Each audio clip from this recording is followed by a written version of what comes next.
Bonjour la famille, j'espère que vous allez bien. Moi, c'est Nietzsche le Catalan sur votre écran. Alors aujourd'hui les gars, au sommaire, on va parler de Tony Yoka, le boxeur qui a essayé de dénigrer Lionel Messi.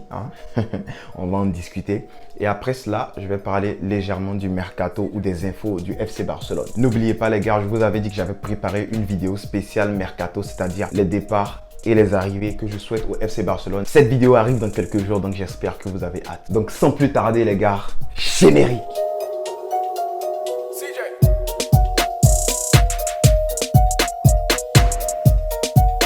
Alors les gars, c'est qui Tony Yoka? Parce que je suis sûr que certains ne connaissaient pas Tony Yoka et je vous dis, je suis le premier. Moi, je savais même pas qu'il existait ce gars-là. Et c'est pas en son démérite, hein, c'est parce que moi, je m'intéresse pas vraiment à la boxe, à part bien sûr Lomachenko, hein. Et puis peut-être Manny Pacquiao, à part ces gars-là, moi je m'intéresse pas vraiment à la boxe. Sinon je connais un peu la boxe, mais je m'intéresse pas vraiment à la boxe. Donc Tony Yoka, je savais même pas qu'il existait. Mais selon mes recherches, Tony Yoka c'est un boxeur français qui était champion olympique en 2016 à Rio. Donc bon, qu'est-ce qui s'est passé? En fait, Tony Yoka a partagé un tweet où il a partagé un texte d'un gars qui s'appelle Gatien, quelque chose comme ça. Mais c'est un Messi hater. Et le texte là, il était vraiment dénigrant en fait par rapport à la saison de Messi. Le texte disait pourquoi Messi ne devrait pas remporter le ballon d'or. J'ai plusieurs problèmes avec ce genre de façon de penser en fait, parce que je me dis que si tu préfères qu'un autre joueur remporte le ballon d'or, tu fais comme moi, tu fais comme les autres, tu fais comme Loguito, tu fais comme Massiane, tu fais une vidéo où tu expliques pourquoi ton joueur devrait remporter le ballon d'or. Tu expliques textuellement avec les faits, avec les statistiques, pourquoi tu penses que, dans mon cas, pourquoi je pense que Lionel Messi devrait remporter le ballon d'or. Mais je fais pas une vidéo, mais je fais pas un texte pour dire pourquoi exclusivement Ronaldo ne mérite pas le ballon d'or, pourquoi Jorginho ne mérite pas le ballon d'or. Non, tu élabores une idée, tu élabores un argument, une argumentation si tu veux, pour expliquer pourquoi tu penses que ton joueur mérite le ballon d'or. Donc déjà, je vais essayer de trouver la story de Tony Yoka qui dénigre en fait les statistiques de Messi. Dans cette story-là, je vais essayer de l'afficher pour que vous voyez. Dans cette story-là, on voit des statistiques très erronées.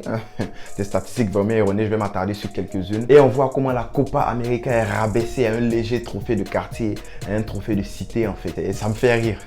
Donc en fait, avant de commencer les gars, il faut savoir que Tony Yoka, c'est déjà un anti-Messi. Il y a des vidéos qui circulent où on voit Tony Yoka en train de parler mal de Messi avec Kipembe. Bon, pas parler mal, mais dire textuellement, je l'aime pas. J'aime pas Messi. Je préfère ça. Je préfère que tu dises, j'aime pas ce gars.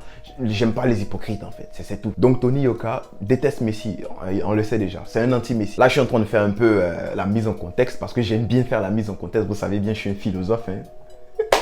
J'aime bien faire la mise en contexte, donc je vais vous dire en fait c'est qui Tony Yoka. Donc d'abord c'est un anti-Messi. Et pour ceux qui pensent que la story que Tony Yoka a partagée, en fait ça sera problématique par rapport au ballon d'or de Messi en décembre cette année, je vais vous dire que c'est faux, ça sera même pas problématique. Parce que déjà Tony Yoka c'est un gars qui manque de crédibilité dans le monde du sport. Tony Yoka c'est un gars qui refuse des matchs de boxe pour gonfler ses stats. Mais on voit contre qui il se bat. Il se bat la plupart du temps, il refuse des combats qu'il sait qu'il va perdre, il refuse des combats contre des gars qui sont de taille. Donc déjà pour un boxeur de refuser des combats, on sait que dans le monde de la boxe ou bien dans le monde de la lutte ou dans le monde des sports de combat là, refuser un combat contre un gars que tu sais qui a le même niveau que toi, ça te décrédibilise direct. Tony Yoka aussi c'est quelqu'un qui a été contrôlé positivement au dopage en 2016 ou 2017 si je ne me trompe pas. Et en plus la grosse douille, Tony Yoka c'est un gars qui a pas mon respect du tout, c'est un gars qui a trompé sa femme pendant qu'elle était enceinte. Du coup moi là j'entends ça en mort. Donc fait que moi c'était ma mise en contexte sur Tony Yoka. Donc voici en grosso modo le personnage qui se permet de partager une story qui décrédibilise en fait les statistiques de Léo. Donc il a reposté ce texte là en story et après que les gens l'aient insulté, rafalé, tu vois, clashé, tout ce genre de trucs là, il a effacé sa story. Donc Tony Yoka c'est un supporter de Madrid. Il y a des vidéos là-dessus aussi. Donc moi je ne vais pas vraiment m'attarder là-dessus parce qu'on voit déjà que c'est pas quelqu'un qui est objectif, c'est pas quelqu'un qui approche le sujet avec de l'objectivité. J'ai posté une vidéo par rapport au ballon d'or, par rapport à pourquoi je pensais que Lionel Messi remporterait le ballon d'or il y a quelques semaines. Donc vous pourrez aller voir ma vidéo, j'en parle. Je parle de tous les concurrents de Léo, je parle de Jorginho, je parle de Lewandowski, je parle de Ronaldo et tout. Donc tout est déjà expliqué là-bas et je n'ai pas changé d'avis là-dessus.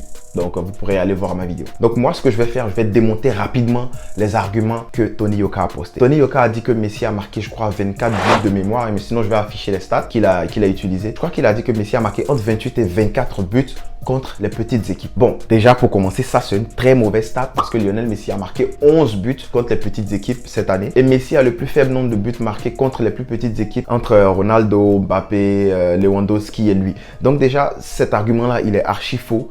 Et essayant de décrédibiliser Lionel Messi, en fait, ce qu'il a fait, c'est le valoriser plus. Parce que en fouillant dans les stats, on voit en fait que, oh, mais Messi n'a pas marqué beaucoup de buts contre les petites équipes, en fait. En plus, en France, il y a combien de petites équipes, s'il vous plaît? Il y a combien de petites équipes? Je suis désolé, mais en France, il n'y a que les petites équipes. Moi, je vois que Paris, Marseille, bon, Lille, ils ont remporté et tout. Je ne sais même pas si je dois les classer comme grande équipe ou petite équipe. Vous voyez, en France, il y a beaucoup de petites équipes. Donc, ça veut dire que les buts que Mbappé, Neymar marquent, les passes décisives et tout, là, ben, ça sert à rien parce que ce sont des buts marqués contre des petites équipes. Vous voyez un peu l'idiotie dans l'argument. C'est bien de se lever et de citer ce que Lionel Messi n'a pas bien fait. Il n'a pas bien fait ci, il n'a pas bien fait ça. Et encore quand on le fait avec les vrais stats. Mais dites-moi alors, qui a fait mieux que Lionel Messi? C'est ça le ballon d'or. Le ballon d'or, c'est pas dire lui il a mal fait, lui il a mal fait, lui il a mal fait. Donc le ballon d'or, c'est dire que lui il a bien fait, il a été le meilleur que tous les autres. Donc ce que je pense, c'est que tu ne dénigres pas un joueur pour montrer que l'autre est meilleur. Ce que tu fais, c'est que tu valorises ton candidat et tu le compares à d'autres candidats, disons, regardez, voici les statistiques. Lui, il a apporté A, lui, il a apporté B.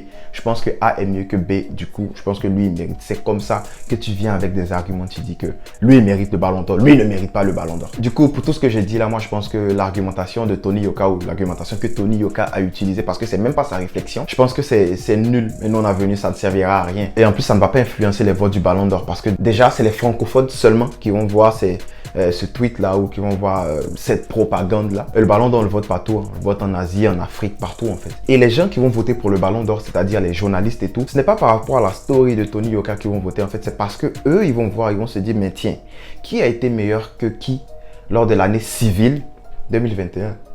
Si c'est Messi, ils vont voter pour Messi. Si c'est Lewandowski, ils vont voter pour Lewandowski. Donc je pense que cette story-là ne décrédibilise en rien Lionel Messi. Au contraire, il y a des gens qui ont démenti. Il y a de gros youtubeurs qui sont venus démentir les stats. Il y a de gros comptes Twitter qui sont venus démentir ce genre de stats-là. Donc je pense que ça ne va rien faire à Lionel Messi. Mais je pense que Léo, en fait, il s'en fiche en fait de ce ballon d'or-là. Il est très content d'avoir gagné la Copa América enfin pour son pays. Je pense que lui, là, c'est même pas son problème en fait, ce ballon d'or-là. C'est vraiment les pro-Ronaldo qui ne veulent pas que Lionel Messi mette une grosse distance, un gros fossé entre lui et Ronaldo en fait, parce qu'ils savent que là ça sera très difficile pour Ronaldo de le rattraper. Du coup, c'est difficile pour eux de concevoir que Lionel Messi en décembre il va remporter son ballon d'or. Je pense que c'est ce qui va arriver. Donc c'était tout pour mon avis sur le cas Tony Yoka. Je vais passer à autre chose, je vais passer aux infos du FC Barcelone. Alors les gars, selon les news, Ousmane Dembélé devrait baisser son salaire au FC Barcelone et prolonger pour quelques années supplémentaires. On parle de 3 voire 4 années. En fait, moi je serais plus prompt à laisser partir Dembélé. Je voulais vraiment qu'on le vende, mais regardez, le gars il est blessé et c'est impossible de vendre un joueur qui est blessé. Qui va le prendre? C'est impossible de le faire. Du coup, c'est vraiment chiant. Mais il va falloir que Dembélé prolonge le FC Barcelone, qu'il revienne en forme. J'ai entendu parler de septembre, c'est vraiment long. Mais il va falloir qu'il revienne en forme, qu'il joue quelques matchs, qu'il joue des matchs et qu'on le vende. Parce que je pense que Dembélé, honnêtement, sa carrière au FC Barcelone, je suis désolé, mais j'ai cru beaucoup en ce gars-là. Mais je suis désolé, mais je pense que c'est fini. Il a eu beaucoup de chance, il se blesse trop. Il va falloir qu'on le vende. Donc, vu qu'on ne peut pas le vendre maintenant, on va le prolonger et le vendre plus tard. Et Ousmane serait prêt à baisser son salaire pour rester au FC Barcelone. Ça, c'est une bonne chose. Antoine Griezmann devrait lui aussi rester au FC Barcelone. Il devrait aussi baisser son salaire et prolonger au FC Barcelone. En fait, le truc, c'est que Laporta ne veut pas renforcer un adversaire direct qui est l'Atlético. On a vu ce qui s'est passé. On leur a donné Suarez. Suarez a été l'un des meilleurs, sinon le meilleur attaquant de la Liga la saison dernière. Et ils ont remporté la Liga avec Luis Suarez. Du coup, Griezmann devrait baisser son salaire et continuer au Barça. En tout cas, moi, Griezmann, si on lui donne un salaire 10 millions ou peut-être moins, je serais d'accord qu'il reste. Même si on a déjà son profil, on a déjà Lionel Messi, on a Memphis Depay qui pourrait faire jouer le même rôle. On a Coutinho aussi. Lui, je pense qu'il faut qu'on le vende aussi. Je pense que Griezmann qui continue au Barça, c'est mieux. Après, on pourra le vendre toujours l'année prochaine. Hein. Mais je doute fort que Griezmann veuille quitter le Barça. Griezmann veut continuer au Barça, sinon aller à l'Atlético. En fait, c'est un jeu d'échecs, c'est difficile. Parce que si Griezmann continue de mettre la pression au FC Barcelone pour soit rester avec son salaire ou aller à l'Atlético, nous, on ne peut pas l'envoyer à l'Atlético parce que ça serait un checkmate, ça serait un échec et mat. Parce que l'envoyer à l'Atlético, c'est perdre contre l'Atlético. Et vous voyez, Saul Niguez, on a dit que Saul Niguez devait partir à Liverpool pour 50 millions, gonfler le prix de Niguez et tout. Bah, il est toujours là. Vous voyez, je pense que c'était un coup de bluff de l'Atlético pour pouvoir en fait faire un échange direct Saul Niguez, Griezmann. Et de toute façon, on sortirait perdant dans cet échange-là. Fait que Griezmann qui continue au Barça, c'est pas une mauvaise chose. Maintenant, reste à voir. Reste à voir s'il aura une porte de sortie pour Griezmann l'année prochaine. Parce que je pense que Griezmann au Barça, on n'en a pas besoin. En fait. Dernière news, les gars. Messi, Agüero et Emerson devraient rentrer au FC Barcelone le 6 août. Bon, j'ai vu des news qui disaient le 6 août. J'ai vu des news qui disaient le 2 août. Du coup, je sais pas quoi choisir, donc je vous dis les deux. Mais on sait que Emerson devrait venir plus tôt au FC Barcelone parce que lui, par contre, il doit aménager dans sa nouvelle maison à Barcelone hein, parce qu'on rappelle qu'il était un joueur de Villarreal la saison dernière. D'après les infos, sa maison est déjà choisie, donc il doit juste aménager dans sa maison. Donc lui, il devrait venir plus tôt, puis être présenté au FC Barcelone la semaine prochaine. Moi, je suis vraiment content lorsqu'on me dit présentation parce que je sais qu'il y aura encore une conférence de presse et que Laporta va encore parler, il va nous donner des news, lui et Alemany sur le FC Barcelone. Donc voilà. Donc les gars, c'est tout pour aujourd'hui. J'espère que vous avez aimé ma vidéo. Si vous avez aimé ma vidéo, n'oubliez pas de liker et puis de me lâcher un commentaire concernant surtout le cas de Tony Yoka. Pour ceux qui ne sont pas encore abonnés, hein, on vise les 10 000 abonnés. Donc n'oubliez pas de vous abonner, de cliquer la cloche de notification bien sûr. Donc moi, je vous dis à bientôt pour une prochaine vidéo. Visca El Barça. Je parlais de petits triangles qui se formaient dans le jeu et j'ai encore vu des patterns comme ça dans ce match contre Girona. Des petits triangles qui se formaient entre le latéral, l'ailier et le milieu. Il y avait toujours deux options en fait, deux options voire même trois options.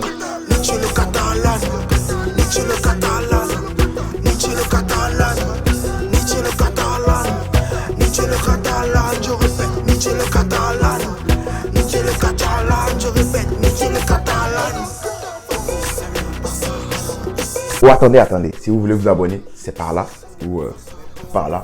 Si vous voulez regarder une nouvelle vidéo, là c'est là.